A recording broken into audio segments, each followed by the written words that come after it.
শায়েখ আহমদুল্লাহকে নিয়ে ইদানিংকালে কিছু কিছু ওলামা প্রশ্ন করার চেষ্টা করছে। কিছু বলা যাবে না, দু একজন আপনারা চিনেন। আচ্ছা বলুন তো, আমি একটু প্রশ্ন করি আপনাদের কাছে, এই ভদ্রলোক শায়েখ আহমদুল্লাহ যিনি দাঈল আল্লাহ হিসাবে কাজ করছেন, তিনি কি ইসলামের জন্য কাজ করছেন নাকি অন্য কোনো জাতির জন্য কাজ করছেন? নিশ্চয়ই ইসলামের জন্য।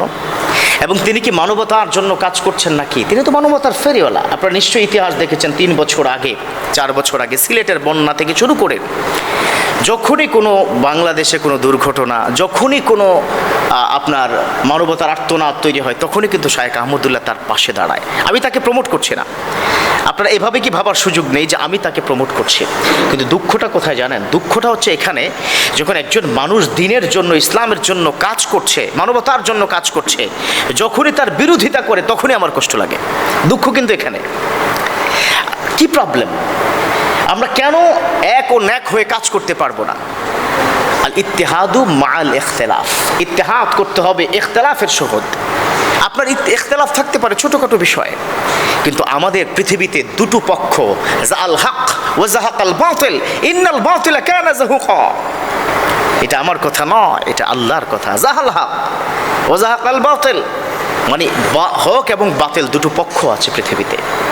অতএব আমরা নিজেদের মধ্যে ছোটোখাটো কোনো বিষয় মতানৈক্য হতেই পারে, কিন্তু এই মতানৈক্যের কারণে কাউকে প্রশ্নবিদ্ধ করা, আমি তো তাকে মানুষই কি মনে করি না, আমি তাকে আলেমই কি মনে করব না। কোনো ব্যক্তি যদি আলেমের এভাবে সবার সামনে বসে কোনো আলেমকে কোনো মঞ্চে দাঁড়িয়ে অপমান করে, অপমানজনক কথা বলে, আমি তাকে আলেমে কি মনে করব না।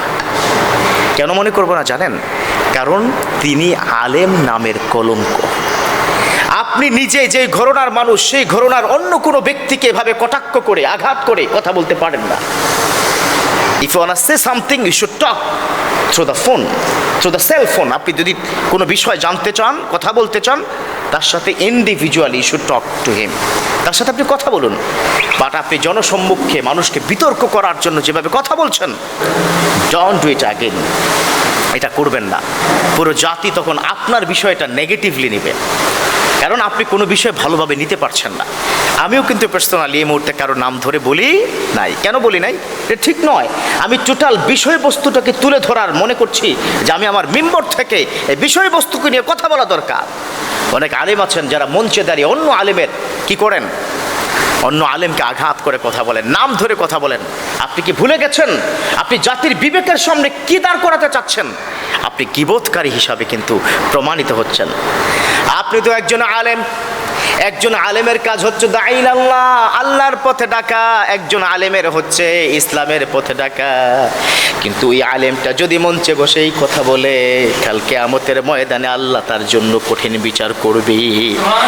রব্বুল আলামিন সেজন্যই তো বলেন, লিমা তাকুলুনা মা লা তাফআলুন, কেন তোমরা এমন কথা বলো যেটা তোমরা করো না? তোমরা এমন কথা বলবে না যেটা তোমরা করবে না। কথা বলো যেটা, সেটা তোমরা করো। অতএব আমরা যেন এটা না করি। মঞ্চে দাঁড়িয়ে কোনো ভিডিও দিয়ে কাউকে আঘাত করে কথা বলবেন না। কাল কিয়ামতের ময়দানে আল্লাহর কাঠগড়ায় দাঁড়াতেই হবে। অতএব শায়েখ আহমদুল্লাহ যে কাজগুলো করছেন, আসুন না অ্যাপ্রিসিয়েট করি। কোনো ভুল ত্রুটি যদি আপনার চোখে পড়ে, জাতির সামনে নয়, আলাদা করে ফোন করুন, তার অফিসে যান, তাকে ইনভাইট করুন, তাকে সংশোধন করে দিন। এটা শুধু শায়েখ আহমদুল্লাহ ভাইয়ের জন্য নয়, এটা সবার জন্য প্রযোজ্য। তারপরেও মঞ্চে দাঁড়িয়ে কেউ কারো বিরুদ্ধে কথা বলবেন না, কথা বলবেন না, কথা বলবেন না, এটাই চূড়ান্ত। আল্লাহ আমাদের বুঝার তৌফিক দান করুক, আমিন।